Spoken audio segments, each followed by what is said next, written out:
Hi friends, subscribe to Arijit official YouTube channel. Share করুন, like করুন, comments করুন, আর অতি অবশ্যই বেল আইকনটা ক্লিক করে দেবেন সব কিছুর নোটিফিকেশান পাওয়ার জন্য। সঙ্গে থাকুন, পাশে থাকুন, দেখতে থাকুন Arijit official YouTube channel.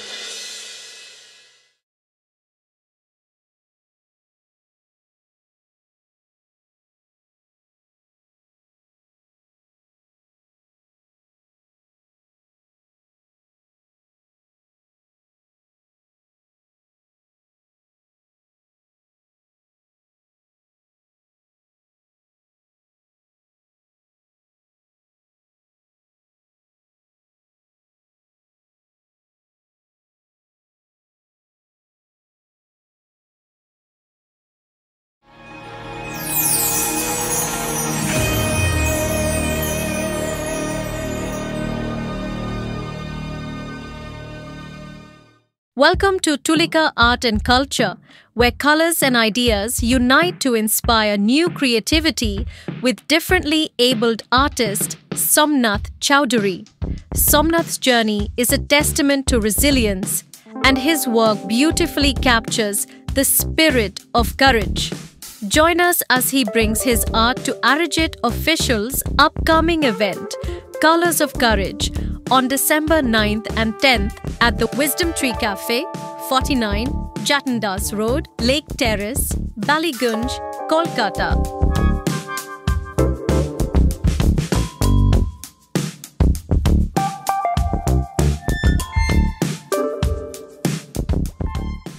High বন্ধুরা, সবাই কেমন আছেন? আশা করি সবাই ভালো আছেন। আবার হাজির হয়ে গেলাম লেটস টকের একটা নতুন এপিসোড নিয়ে। আর আজকের আমাদের গেস্ট হচ্ছেন, কে বলুন তো? আজকের আমাদের গেস্ট একজন পেইন্টার, আলাপ করে দিই মিস্টার সোমনাথ চৌধুরী সাহেব। হাই, আমি সোমনাথ চৌধুরী, নতুন এক ইন্টারভিউতে বসেছি। হ্যাঁ, তো এই বুঝতেই পারছেন যে আমরা আজকে কোথায় আসছি। মানে সোমনাথের একটা খুব বড় পরিচয়, ও খুব ভালো একজন পেইন্টার এবং ভালো একজন মানুষ।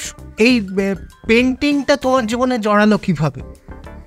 পেন্টিংটা জড়ানো কী করে হলো বলতে পারবো না, তবে এটুকু বলতে পারবো যে একমাত্র আর্টিস্টিক মনোভাবাপন্ন মানুষ হতে হবে, কালচারাল জায়গাটাতে যেতে হবে। তাতে আঁকা আসতে পারে, গান আসতে পারে, তার মধ্যে কবিতা আসতে পারে, এইগুলো যুক্ত। তখন আমি ভাবলাম যে আমার সবথেকে ভালো লাগছে যে পেন্টিংটা করতে। তার আগে অনেক কিছু করেছি, কিন্তু পেন্টিংটা কবে থেকে ধরেছি, কবে ঢুকলো এটা বলতে পারবো না, তবে খুব বিগিনিং আমি করেছিলাম লাইফে। আচ্ছা সোমনাথ, তোমার জীবনে একটা চ্যালেঞ্জের তুমি সম্মুখীন হয়েছো, মানে সেটা কোন বয়সে, কি ইনসিডেন্টটা হয়েছিল? 8 বছর বয়সে হয়েছিল, সেটা নিয়ে খুব একটা বলতেও ভালো লাগে না। তো একটা ফিভারে এটা হয়েছিল আমার।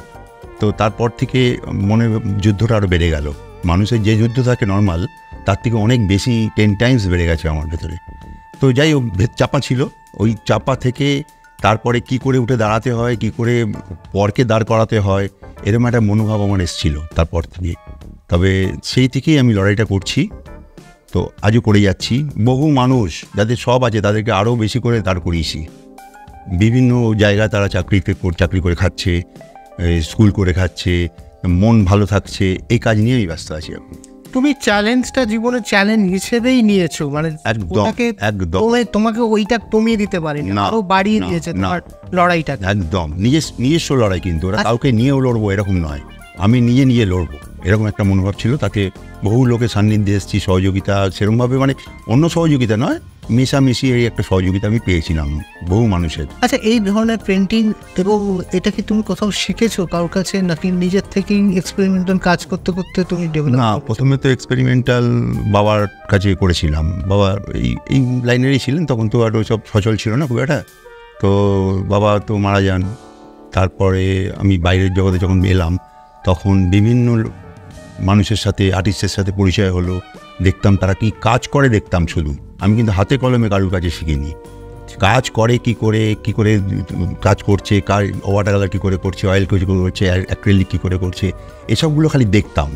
কিন্তু কোনো ছিল না যে হাতে কলমে শিখেছি, কোনো জায়গায় এরকম কিছু করিনি। তবে যাদের কাছেই যে ভালো কাজ করে তাদের কাছে যখন গেছি, সত্যি কথা বলতে কি, তারা কাজ দেখাতো না, এটুকু বলতে পারবো। আর বেশি কিছু মানে তুমি বলতে গেলে সোমনাথ জীবনে যা করেছে, চ্যালেঞ্জ জীবনকে ওভারকাম করে চ্যালেঞ্জ নিয়েছে, ফেস করেছে এবং ও একটা অবজারভেশন, মানে ও অবজার্ভ করে নিজেকে তৈরি করেছে মূলত, মানে দেখে প্রকৃতির সাথে লড়াই আমার। প্রকৃতি যেরকম আমাকে জন্ম দিয়েছে, এখানে পৃথিবীতে এনেছে, সেরকম আমি ওই প্রকৃতির সাথে লড়াইটা করব। আচ্ছা, একটু ছোটবেলাটা নিয়ে বলবে, তুমি জন্ম কোথায়, কিভাবে বড় হলে? আমি কলকাতায় জন্মেছি। আচ্ছা, উত্তর কলকাতায় জন্মেছি, আমার বাবারও এখানে জন্ম। তা এখানেই সবার আমরা 5 ভাই 1 বোন। তো বোন মারা গেছেন এখন, যাই হোক বাবা মা নেই, বাবা মা গেছেন, স্বর্গে গেছেন।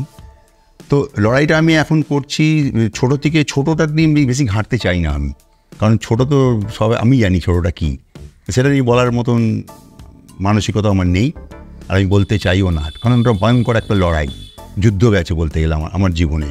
কাউকে শেয়ার করিনি, শেয়ার করার মতন মানুষও পাইনি, কিন্তু লড়াইটা করেছি, নিজে কেঁদেছি, নিজে হেসেছি, নিজে জয় করেছি, নিজে আনন্দ পেয়েছি, কেঁদেছি, সব নিজের মধ্যেই ছিল। তখন যখন বাইরে প্রকাশ হলো আমি এই কাজ করি, লোকে বললো ভালো, এই করতে করতে বেরোলাম। আমি জগতে বেরোবার পরে কিন্তু আমাকে সবাই চিনেছে। আমি স্টুডেন্টদের নিয়ে বড় করে কিন্তু বড় হব, ওটাই আমার আনন্দ এখন। আচ্ছা, তোমার স্কুলটার সম্বন্ধে যদি একটু বলো, কবে করলে, স্কুলটার কি নাম? স্কুলটা নাম দেওয়া হয়েছে তো তুলিকা আর্ট অ্যান্ড কালচার। তো যেহেতু তুলি যুক্ত আছে এর মধ্যে, কালচারও আছে এর মধ্যে, তো সেখান থেকে স্কুলটা করা হয় আজ 1988-এ জন্মেছিল। 10 জন স্কুল ছাত্রদের নিয়ে করেছে, তাও জবরদস্তি বলেছিল যে আমার ছেলেরা শিখবে, মেয়েরা শিখবে, বলে 10 জন নিয়ে শুরু করেছিলাম। তারপর থেকে কোথায় কিভাবে চলছে, কত রাজ্যে কোথায় কোন দেশের লোক আছে আমাদের ছাত্র, আমি জানি না। অন্য যারা পেন্টিংয়ের সাথে আছে, পেন্টার হিসেবে আছে, তোমার পেন্টিংয়ের সাথে তোমার বিষয়বস্তু বা সাবজেক্ট বা করার ক্ষেত্রে বিষয়বস্তু এটা আলাদা কী হয়? না, আমি পোর্ট্রেট নিয়ে কাজ করি, রিয়েলিস্টিক পোর্ট্রেট, মানে ছবি তো কথা বলার আগেই কথা বলে, কিন্তু তো সেই ছবিতে চোখ নিয়ে আমার বিশেষ কাজ, ছবির চোখগুলো ইমপ্রেসিভ করা আমার কাজ, ভেতরে খোঁজা আর কি, ভেতরে আর কি আছে, আর কি আছে, আর কি আছে। তো সেই নিয়ে কালচার আমার, মানে ভেতরে রয়েছে পোর্ট্রেট ছাড়া আমার অন্য কোনো জায়গা নেই। আগে পোর্ট্রেটটা দেখি, তারপরে অন্য কাজ করি। তো শেখাতে গেলে তো সবই শিখতে হবে আমাদের, সেই ল্যান্ডস্কেপ হোক, হিলস্কেপ হোক, সিস্কেপ হোক বা ইয়ে হোক, সেটা শিখতেই হবে আমাকে। সেই ওয়াটার কালার, অ্যাক্রিলিক অয়েল তো জানতেই হবে, কিন্তু স্পেশালি পোর্ট্রেট আমার কাজে দেয়। তবে তৈরি করার ক্ষেত্রে, স্টুডেন্ট তৈরি করার ক্ষেত্রে কি হয়, এই 2-4 বছর শেখার পরেই না নিজের মতন করতে চেষ্টা করে, চলে যায়। চলে গিয়ে কি হয়, ও কিন্তু ওই জায়গাতে ঘুরে বেড়ায়। আমরা যেরকম এখন কাজ শিখি, বলিনি কাজ শেখা হয়ে গেছে, কখনো বলি না। এরকম বহু তৈরি করেছি, চলে গিয়ে আলাদা করতে করতে গিয়ে তারপরে হারিয়ে গেছে, লজ্জা আসতে পারি, কেউ এসেছে আবার। তো এরকম হয়। এটা যদি না করে, খুব কষ্টের ব্যাপার কিন্তু এই লাইনটা ধরলেই। আমি ভাবলাম আর ছবি আঁকা শুরু করবো, আর শুরু করে বিরাট নাম করবো, বিরাট করবো, এটা কিন্তু ঐশ্বর্য রাখার মতন জিনিস নয়। এটাতে খুব খ্যাতি পাবো, খুব পাবো, এই চিন্তাধারাতে এই জায়গাটা আসেই না। এই ধরো একটা নর্মাল মানুষের ক্ষেত্রে, আর একটা তুমি যে চ্যালেঞ্জটা ফেস করে কাজ করো সেটার ক্ষেত্রে, তোমার কি কখনো মনে হয় যে তুমি যদি নর্মাল হতে এই কাজের জায়গাটা ছড়ানো বা দেশে বিদেশে জায়গা ঘোরা, এইটা অনেক সহজ হতো? এইটা একটু তোমাকে কোথাও বাধা দেয়? না, বরঞ্চ সব কিছু থাকলে বাধাটা বেশি পেতাম, তারপর মনের জোরটা কমে যেত। এখন আমার শারীরিক জোর জানি না কি আছে, তবে মানসিকতার জোর কিন্তু আমার অনেক বেশি। মানে বড় হব কিন্তু বুড়ো হব না। এটা একটা খুব সুন্দর কথা বললো, বড় হব কিন্তু বুড়ো হব না। হয়তো এই শিল্পীর সত্তাটা আছে বলেই, চ্যালেঞ্জটাও ফেস করতে পারে বলেই এরম চ্যালেঞ্জেস তৈরি করে, মানুষদের তৈরি করে তার শিল্পের মধ্যে দিয়ে। আচ্ছা, ধরো তুমি আজকে সকালে উঠে ডিসাইড করলে আমি আজকে একটা পোর্ট্রেট করব, এই ভাবনাটা ভাবতে গেলে কিসের উপর করবো, তুমি কোন দিকগুলো আগে তৈরি করবে, যেটা করবে সেটা ভাবতে গেলে প্রপারলি কোন কোন পয়েন্টগুলোকে তুমি আগে নিজেকে, মানে কেন্দ্রবিন্দুটা তৈরি করে নাও নিজের ক্ষেত্রে, করার ক্ষেত্রে? না, সকালে ভাবলাম একটা পোর্ট্রেট করবো, এরকম করে কিন্তু ভাবি না, আমার ভাবনা আসে না। আমি অনেক দিন ধরে একটা জিনিস ভেবে থাকি, যে কবে করবো, কোন সময় করবো, একটা সময় এলেই আমি কিন্তু ধরবো ওটাকে, আমি সুযোগে থাকবো, মানে মাথায় ওটা তো মাথায় থেকে যায়। তবে সামাজিক একটা দায়বদ্ধতা আমার আছে সব সময়ের জন্যে। কিন্তু ওই বললাম শুধু ড্রয়িং করবো, শুধু পেন্টিং করবো, কিন্তু নয়।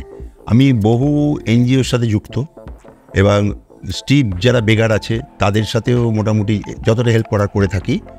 আমি চেষ্টা করি তাদেরকে যেন মানে হাইলাইট করা যায় আমার ছবির মাধ্যমে। আমি 30 বছর ধরে তুলিকার জন্মদিনটাকে পালন করি অন রোড। বহু লোক সহযোগিতার হাত বাড়ি দেয়, এসে ইন্সপায়ার করে ওদেরকে। পুলিশ মহল একটা বড় মহল আছে যেটা তারা আমায় খুব ভালোবাসে, তাদের যত রকম কালচারাল হয় আমি পার্টিসিপেট করার চেষ্টা করি। তো আমাকে চায় তারা, আমি চেষ্টা করি তাদের সাথে যুক্ত হবার।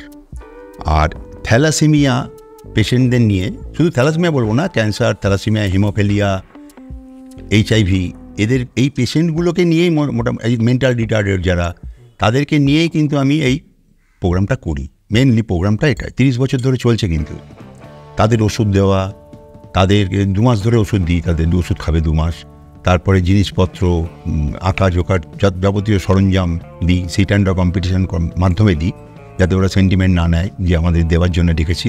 আর বলিও না, পেন্সিল ড্রয়িংটাকে গুলে খাইয়ে দেওয়ার চেষ্টা করি। দেখলাম পেন্সিল ড্রয়িংটা যে ভালোবাসে, বা 10 জনের মধ্যে 2 জন ভালোবাসলো, তার ভেতরে কিন্তু একটা অন্য জগৎ আছে। সেই জগৎটাকে বাইরে বের করতে চাই পেন্সিলের মাধ্যমে। তারপরে কালার টালার তো থাকেই, কিন্তু পেন্সিলটাকে মনে রাখতে হবে যে পেন্সিলের যুদ্ধটা বেশি করতে হয় আমাদের। যত পেন্সিল শক্ত হবে তত জানবে তার জীবনের বাচ্চা বা কোন একটি বাচ্চা মেয়ে যে এরমভাবে তুমি তোমার সাথে যোগাযোগ হয়েছিল এবং পরবর্তীকালে তোমার সাথে তারা দীর্ঘদিনের রিলেশন তৈরি হয়ে যায়, এরকম কেউ আছে? হ্যাঁ, পাম্পে তেল দিত, তাদের অবস্থা খুব বাজে ছিল। তেল দেওয়ার পরে এখানে আসতো, কাজ করতে আসতো, আমাকে থাকতো, এমনি নন প্রফেশনাল, এসে থেকেছে, কাজ করেছে, আমি কাজ দেখেছি, দেখলাম প্রচুর উৎসাহ। তাকে বললাম যে তোর বাড়িতে কি কেন তুই আসছিস পাম্পে তেল দিতে, তুই একটা কাজ কর, তোর মাকে এটা দিয়ে দিই। তোর মাকে ডিমান্ড করছে ডেলি। তো আমি তখন ধরো 200 টাকা কামাতাম, তখন ওকে আমি 75 টাকা দিয়ে দিতাম, এরকম ছিল। তো এই করে করে তাকে বড় করেছি। বড় করে অদ্ভুতভাবে সে চতুর্দিকে মানে একটা পয়সার জগৎ দেখে ফেলেছে, বাড়ি গাড়ি, বিশাল ইন্টেরিয়ার সব করছে এখন সে। ওটাই আমার আনন্দ। আমি খুব একটা বড় জায়গায় নিয়ে ভাবি না, আগেও ভাবিনি, আমি আজও ভাবি না। আমি জানি আমার সাথে যারা সত্যিকারের মন প্রাণ নিয়ে শিখতে আসবে, আমি তাদের নিয়ে বড় হব। আমি তো হবই বড়, কিন্তু তাদেরকে নিয়ে হব। আমি দেখবো আমার সাথে আরেকজন বড় করছে, ওটাই আমার আনন্দ হবে। তবে ধৈর্য ধরে কেউ করুক, আমি এটাই চাইব। আর এভাবে চলুক না, পর আসুক, তাদের বড় হোক না, থাকবে তো একটা জায়গায়, কাজ করে তো খাবে সে। ওর ইচ্ছে, প্যাশন, ভালোবাসা আজকে ওকে এই জায়গায় নিয়ে এসেছে বা রেখে দিয়েছে। ওর শিল্প সত্তাটাকে আরও গড়ে তুলছে। তুমি আগামী দিন যে কাজগুলো করছো, এবং তুমি ধরো আজকে আমরা সবাই চাই যে আমি শুধু কলকাতা, ওয়েস্ট বেঙ্গলে কেন থাকবো, সারা দেশে ঘুরবো, বিদেশে যাব। তুমি ভারতবর্ষের কোথায় কোথায় ট্রাভেল করেছো এখন অব্দি কাজ নিয়ে, এবং কোন কোন জায়গায় তুমি মনে করো আমার কাজটা যদি ওখানে আমি নিয়ে যেতে পেতাম মানুষের কাছে? না, কাজ নিয়ে যেতে পারলাম, কাজ তো যাচ্ছে। ধরো আমার এখানে বিদেশে তো প্রচুর কাজ গেছে, ড্রয়িং গেছে, পেন্টিং গেছে, পোর্ট্রেট নিয়ে বেশি গেছে। তো সুইজারল্যান্ড আছে, এর মধ্যে ক্যালিফোর্নিয়া আছে, তারপর নেদারল্যান্ড আছে, এরকম আছে বিভিন্ন জায়গায়, কানাডায় আছে। তো এরকম কাজ তো যায় আমার ওখানে। তবে কাজটা যায়, আমি যাই না। আর আমার যেতে ইচ্ছা করে এরকমও নয়, কিন্তু আমি কাজ করব এখানে, ঠিক আছে? সেই কাজটা যাক না, বহু দূরে যাক না, তো এমনি যাবে, ভালো লাগলে তো এমনিই চলে যাবে। তো সোশ্যাল নেটওয়ার্কের মাধ্যমে অনেক পরিচয় বেড়েছে।